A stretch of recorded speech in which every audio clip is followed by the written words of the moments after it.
วันนี้ยายพี่ตลอดกัดสุขความสุขไทยที่ให้น้องฝากพี่ตอนนอนเลยพี่สาวสกุลยังรอค่ะ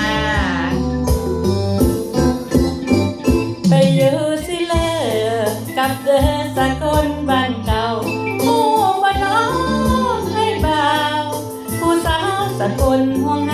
าสาวย่อผู้ไทยคิดพอได้ตลอดเวลา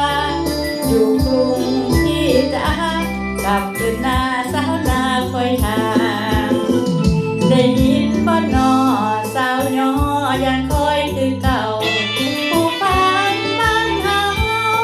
คอยเก่าแต่ฟังน้องหาแต่ปราสาทพึ่งคิดถึงแค่เรือวันนั้นผู้สาวผู้ไทยลำพันแววเสียงหวานหวานหมอลำหมอเท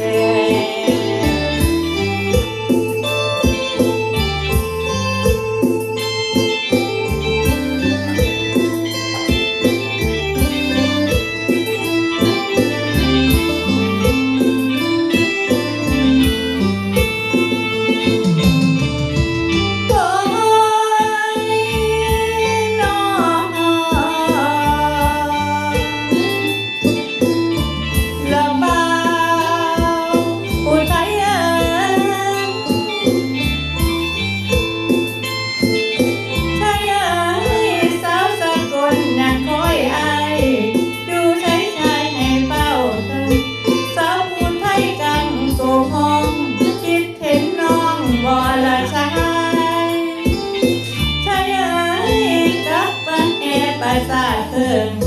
ออกพันจ้างานเติมพีตาคนแค่บางไฟก็มีไอชมน้องอ่านบึงกว้างใส่ลมหนาวดอกพายผ่านข้าตำหนักผู้พานกินผ้าแดงอยู่บ้านน้องสะกดเด้อดอกพี่ไอ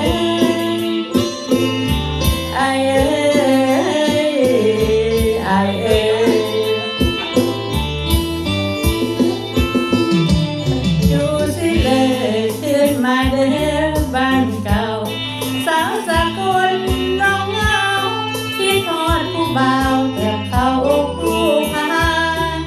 สุดท้ายเขาได้กะลอตะวันพระตำหนักแถวผู้พานคิดถึงน้องอันสักคนนค